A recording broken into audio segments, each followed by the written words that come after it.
Hello dear children, this is the second video of this week, class 8, chapter number 5, Introduction to Java. And in this week you will study the following topics: literals and types of literals which you use in Java. Now first coming to the point, what are literals? A literal denotes a constant. Java literals are representations of Boolean characters, numeric or string data. Literals provide a literal provide a means of expressing a specific values in your program. What are literals? Literals can be constant, any constant which you define in your program, and Java literals are representation of booleans. What kind of constant? It can be boolean, it can be character, it can be numeric value, it can be single character, or it can be a string data. String data means a word or a sentence. It can be a word or it can be a sentence. And literals provide a means of expressing a specific values in your program. Whenever you specify some specific value in your program, it is called literals. For example, if you write hello world program, okay, you write the message hello world, so hello world is a string, okay, it is a string literal, and its meaning is the word hello world. Its meaning is hello world simply, and it is a literal. It is a type of a string literal in Java. Now third point, Java has several kinds of literal. And what are those literals? They are character literals, string literals, integer literals, floating point literals, and boolean literal. Now I will discuss all the types of literals. What type of literals you can specify and what are the advantage of these literals. First one is character literals. Character literals are enclosed in single quotes and must have exactly one character. Those literals which is enclosed within single quote and it has a single character, it has only one character, though that are called character literal. For example, if I write A within single quotation mark, okay, so A within the single quotation mark is a character literal. That means the letter A. It means the letter A. Now if you are using character literals, so a backslash is used to denote the non-primitive characters such as line feed. Line feed means backward slash and then you can write N.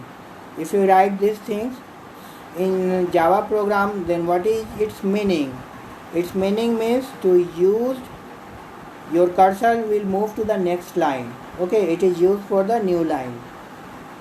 Your cursor will move to the next line. Now next one, carriage return.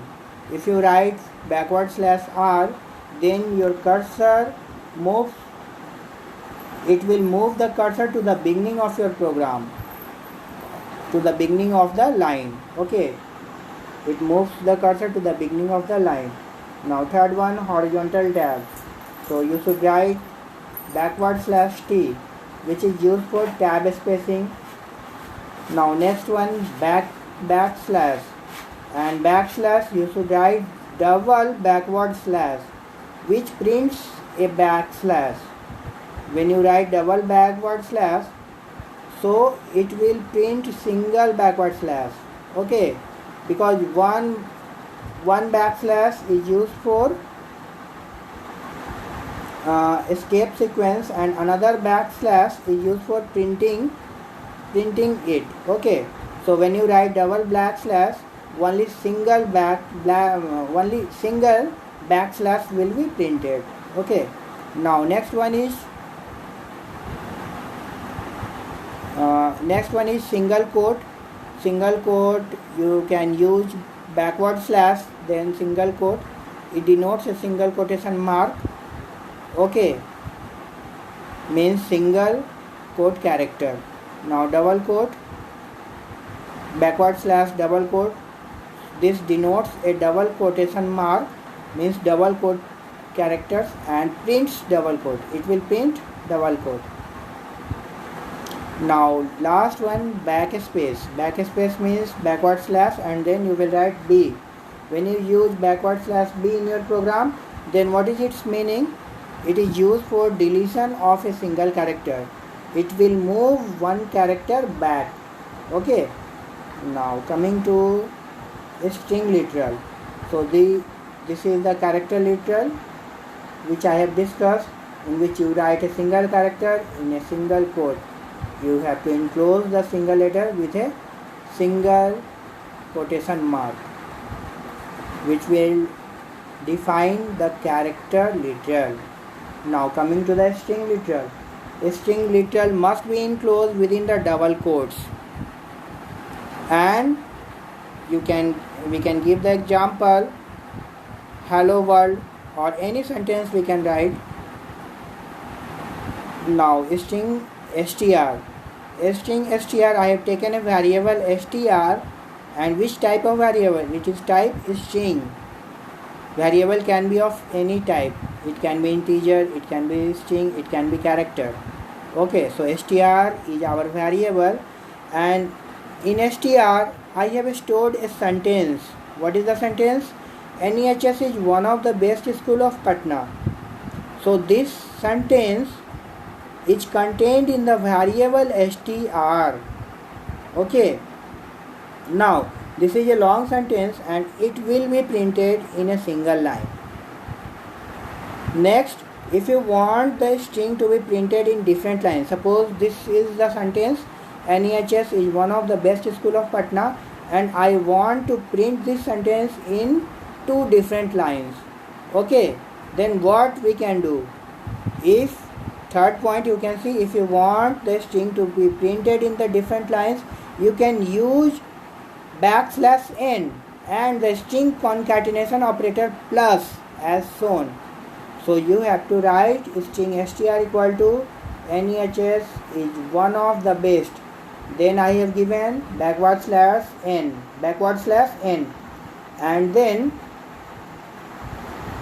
y \n to go in the next line.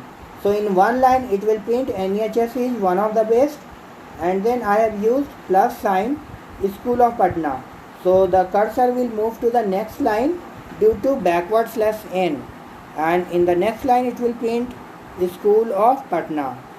Okay, so this will print that sentence into 2 different lines. Okay. Now coming to integer literal. Any number without a fraction is treated as an integer literal. If it is not in decimal number, it is treated as integer, and it can be a decimal, hexadecimal, or an octal. For example, 10, 10, 10. I have written 10, 10. 10 is a decimal number. 0, 1, 2. It is a octal having a prefix 0. Now second point, as discussed earlier, integer data types comprises of 4 types. In the data types, I have discussed that integer data types can be of 4 types: int, long, byte, and short, which takes different memory space. Okay, which takes different memory space, and it can store different size of the digits.